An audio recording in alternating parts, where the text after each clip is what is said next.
Bakit ganito ang buhay? Patong-patong ang suliranin. Bakit kahit anong aking gawin, di ko mahagilap ang solusyon? Bakit napakadilim ng mundo para sa akin?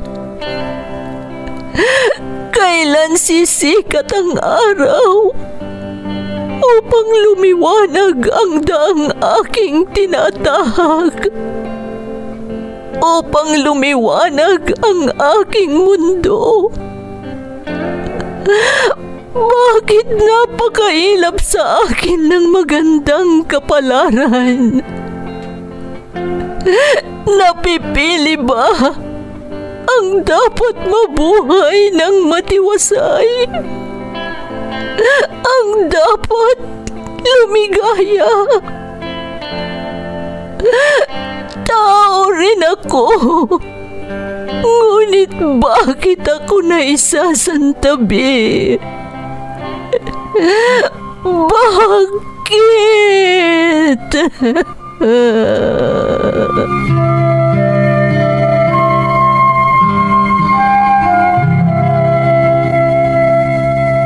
Puno ang mundo ng suliranin. Ang solusyon, umaapaw din. Sa bawat pagpatak ng luha, katumbas nito ay ligaya. Sa tuwing sasapit ang gabi, darating ang bagong umaga. At sa tuwing tayo ay nadarapa, sa ating pagtingala, may malalakas na bisig na handang humatak sa ating muling pagtindig. Bakas ng lumipas.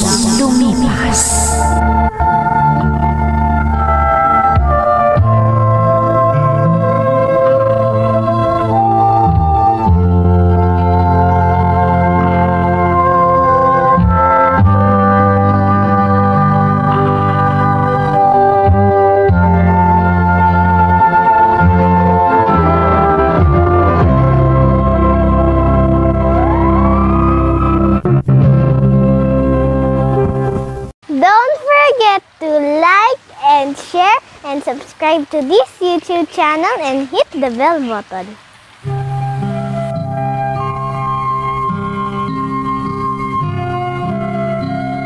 Magandang araw sa inyong lahat. Ang kwentong bibigyan natin ng buhay ngayon ay hango sa karanasan ni Anton mula sa lalawigan ng Cagayan. Ganito ang isinasaad ng kanyang liham. Dear Ate Emmy, sakaling madapa, huwag bumangon kung saan nadapa.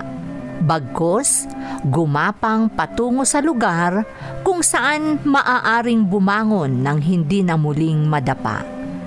Ito ang naging prinsipyo ko, ate, noong minsang naranasan ko ang hirap ng buhay, hanggang sa kinaya ko lahat ng pagsubok. Tawagin niyo na lang po akong Anton, Ate Emmy.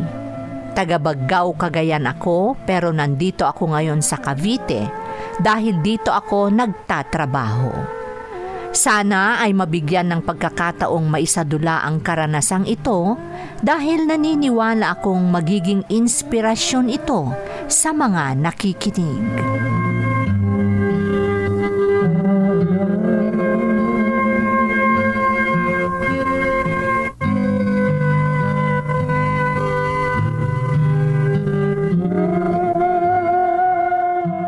Oh, Anton anak, ang tahimik mo na naman. Bakit? Iniisip ko po ang sitwasyon natin, Inay. Nakakaawa tayo. Ha? Gaya na lamang nitong tinitiran natin. Lona lang ang bubong at nakaipit lang sa ilalim ng puno ng mangga. Kaya pagdating ng bagyo, kawawa tayo. Anton anak. Hindi lang yan, Inay. Lagi pa tayong lumilipat ng tirahan. Kailangan, Anton. Dahil kung saan tayo makahanap ng trabaho, kasama ang stepfather mo, doon din tayo nagtatayo ng kubo kung saan tayo maninirahan. Napakahirap talaga ng buhay natin, Inay. Nakakaawa tayo.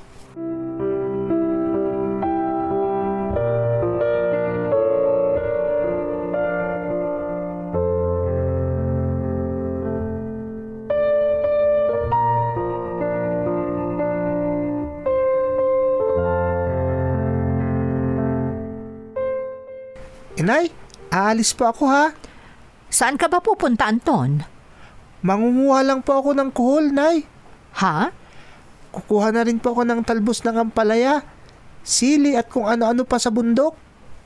Aanhin mo naman yung mga kukunin mo, Anton.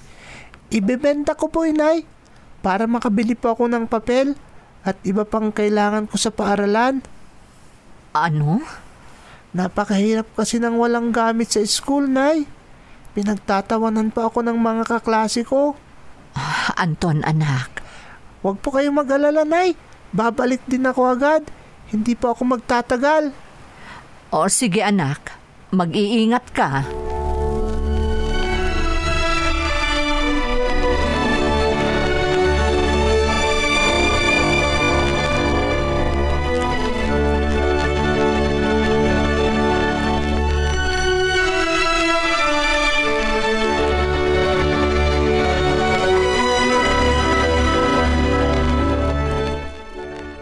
Bakit kailangan nating lumipat ulit, Nay?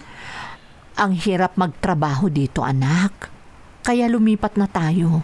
Baka makahanap kami ng tito mo ng mas magandang trabaho sa lugar na mapupuntahan natin. Ang hirap ng palipat-lipat, Inay. Anton, anak, kailangan natin tong gawin.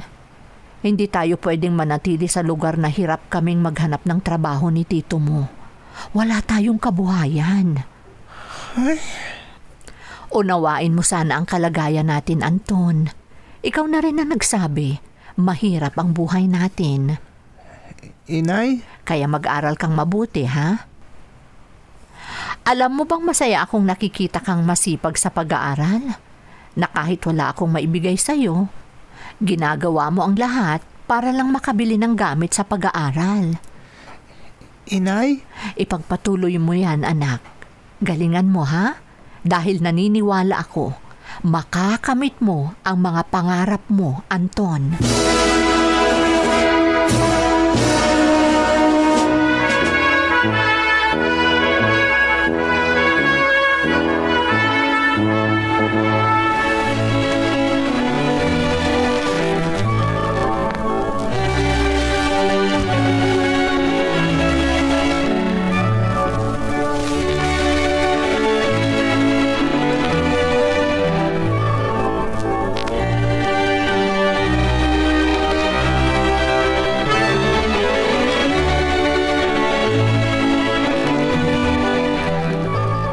Anak, kumusta ang pag-aaral mo sa high school?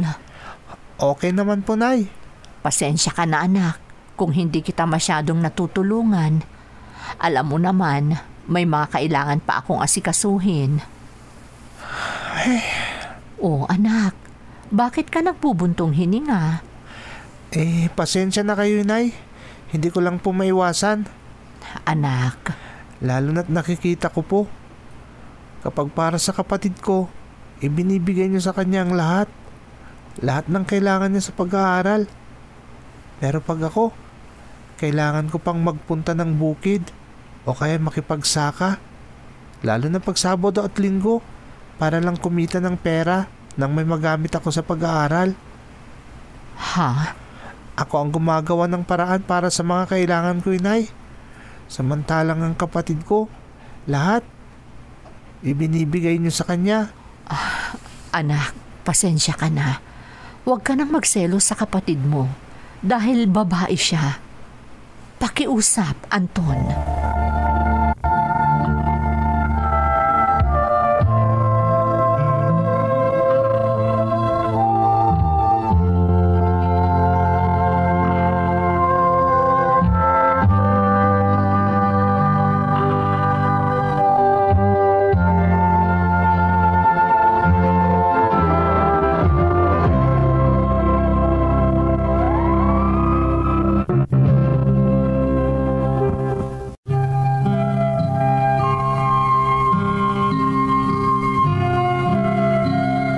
Ganyan ang hirap na nangyari, Ate Emmy.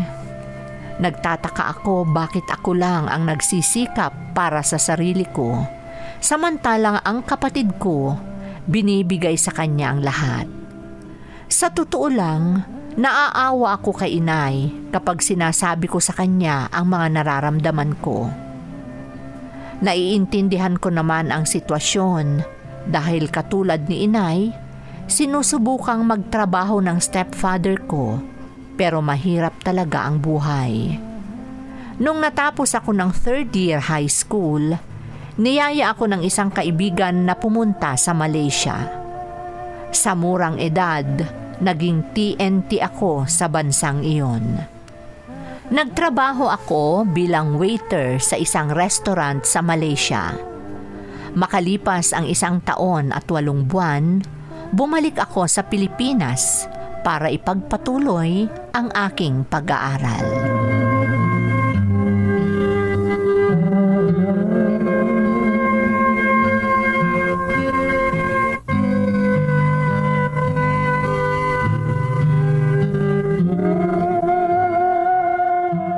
O anak, kumusta ang pag-aaral mo? Ayos lang po, Nay. Hindi ka ba nahihirapan dahil nasa ibang paaralan ka ngayon? Hindi kung saan ka pumasok noon? Hindi naman po, Nay. At saka wag po kayong mag-alala. Pareho rin naman ang leksyong pinag-aaralan namin. Buti na lang, hindi sa main ang kinaroroonan ko. Pagbutihin mong mag-aaral, anak. Graduating ka na. Opo, Nay. Wag kayong mag-alala. Kung hindi ka tumigil sa pag-aaral dahil sa pangingibang bansa mo pagkatapos ng 3rd year high school, graduate ka na sana, anak. Sana, Nay. Pero kinailangan ko rin mag-ipon para makapag-aral. Kaya okay lang. Kahit late na ako ng mahigit 1 taon. Anton, anak. Wag po kayong mag-alala, Nay. Pangako, gagraduate po ako ng high school at sisikapin kong makatapos ng may honor. Pangako po yan, Nay.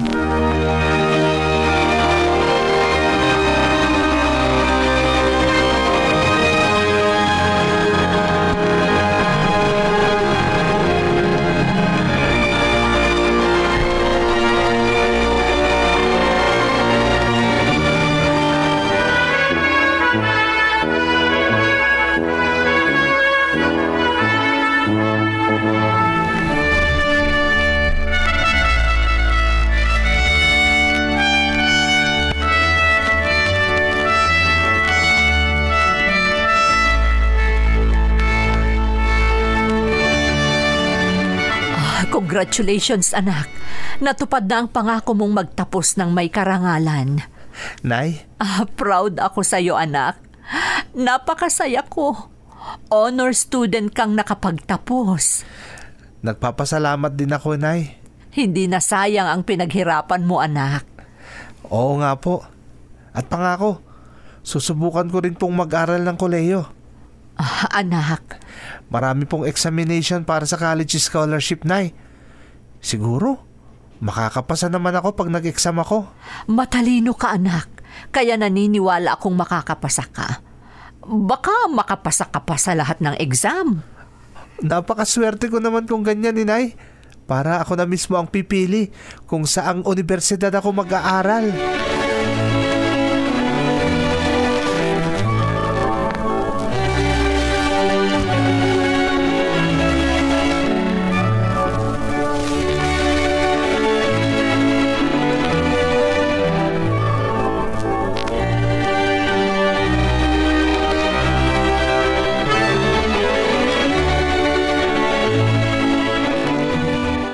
Anong sabi mo, Anton? Pumasok ako bilang waiter sa isang restaurant sa Tugigaraw, Nay. Natanggap naman ako agad. Ha? Magtatrabaho ka na? Opo, habang hinihintay ko ang resulta ng exam ko. Kailangan ko pong mag-ipon, kaya magtatrabaho ako bilang isang waiter. Anak. Oh, bakit, Inay? Bigla kayong nalungkot. Naaawa lang ako sa iyo, anak ko. Bata ka pa, pero ang dami mo ng sakripisyo. Nay? Kung hindi sana tayo mahirap, hindi mo ito mararanasan ngayon. Nay, ano ba naman kayo? Huwag kayong magsalita ng ganyan. Awang-awa ako sa iyo, anak. Lalo na't wala akong magawa bilang iyong ina. Nay, tama na po. Sinabi ko naman, huwag kayong magsalita ng ganyan. Kayo na lang ang nagbibigay sa akin ng lakas ng loob, Inay. Kaya parang awan nyo na. Huwag po kayong malungkot. Pakiusap, Inay.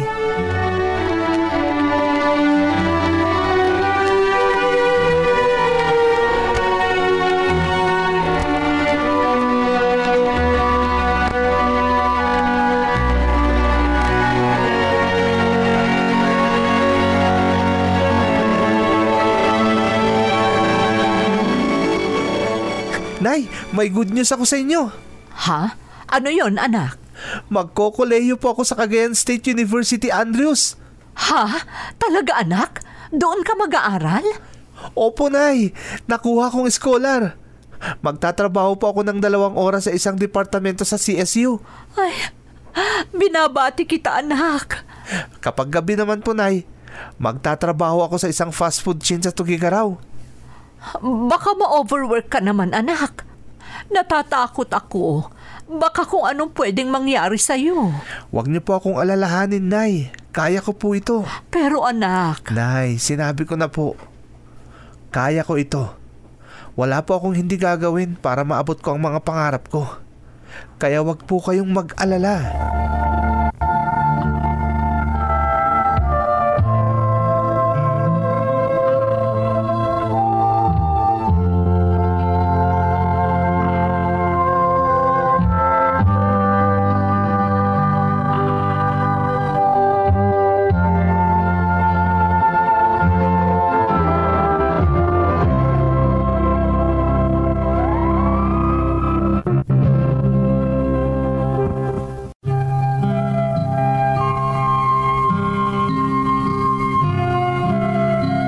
Talagang gagawin ko ang lahat para magtagumpay, Ate Emmy. Natanim sa isip ko na kahit anong hirap ang haharapin ko, basta makamit ko ang mga pangarap ko.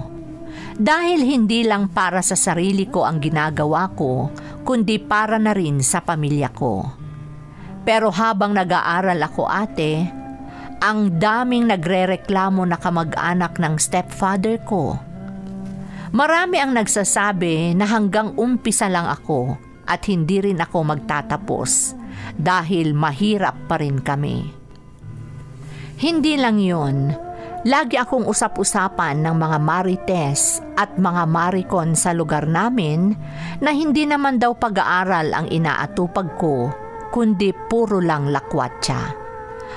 Bagay na nagdulot ng sama ng kalooban sa aking ina.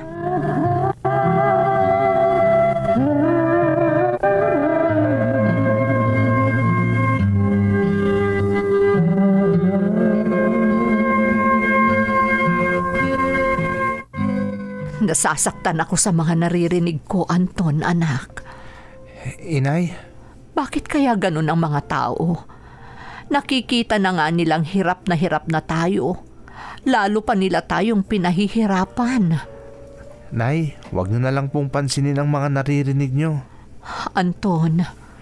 Hindi po bale, dahil wala naman akong pakialam kahit ano pang sabihin nila. Kahit pa sinasabi nilang hindi ako nag-aaral.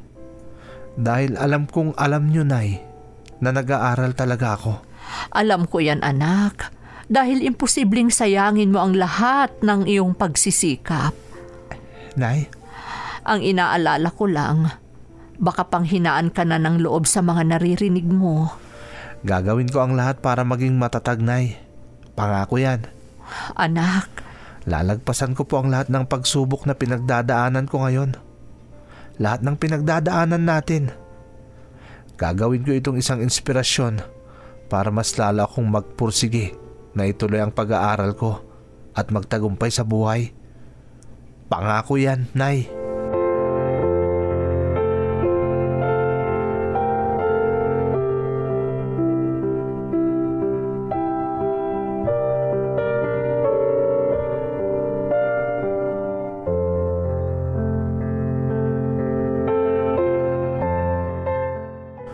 Nahihiya ako kay Anton. Hindi lang sa kanya, kundi maging sa'yo. Dahil ba sa mga nangyayari ngayon? Oo. Napakarami kasing salita ng mga kamag-anak ko. Hindi lang mga kamag-anak mo, maging ang mga kamag-anak ko at mga kapitbahay natin. Sa totoo lang, naaawa na ako kay Anton. Sobrang hirap ang pinagdadaanan niya. Nakakaawa ang anak ko. Wala silang karapatang maliitin si Anton dahil napakabait niya. Dahil sa kabila ng mga pinagdadaanan niya, ni hindi man siya nagrereklamo. Wala kang marinig sa kanya. Kaya naaawa ako kay Anton. Naiintindihan kita. Pero naniniwala ako, magtatagumpay ang anak ko dahil sa kanyang pagsusumikap. Alam kong makakamit niya ang kanyang mga pangarap.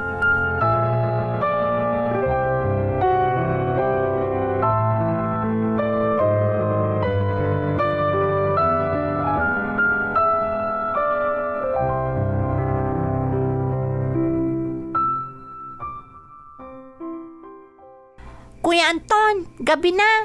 Hindi ka pa ba matutulog? May kailangan pa akong tapusin, Olive. Kailangan ko ito sa eskwelahan. Pero pagod ka na, kuya. Tingnan mo naman. Pagkatapos mo sa eskwelahan, pumupunta ka pa sa Tuguegarao para magtrabaho. Pagkatapos, may gagawin ka pa dito sa bahay? Ganyan talaga. At saka isa pa, kailangan kong maipasa ito bukas. Baka ako ang sasamayin pag hindi ko ito nagawa. Kuya, Ikaw ang dapat nang matulog dahil may pasok ka pa bukas ng maaga. Oh, bakit ka nagbuntong hininga? naaawa kasi ako sa'yo, Kuya Anton. Olive, wag mo akong alalahanin. Gawin mong inspirasyon ang nakikita mo sa akin para maging magaling ka rin sa pag-aaral mo. Kuya, Tandaan mo itong sinasabi ko sa iyo ngayon. Walang ibang makatutulong sa iyo na abutin ang mga pangarap mo kundi ang sarili mo mismo. Tandaan mo yan.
Binabati kita, Anton, anak. Ang saya-saya ko para sa iyo.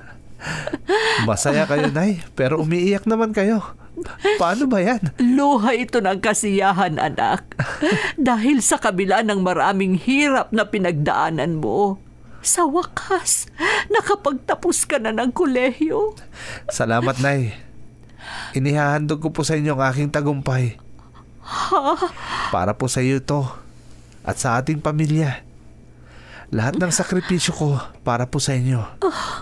At pangako, ngayong nakapagtapos na ako, sisikapin kong iahon kayo mula sa hirap. Hindi lang para sa akin ang tagumpay ko, kundi para sa ating lahat. Kayo po ang naging inspirasyon ko. Kaya iniaalay ko po sa inyo ang aking tagumpay.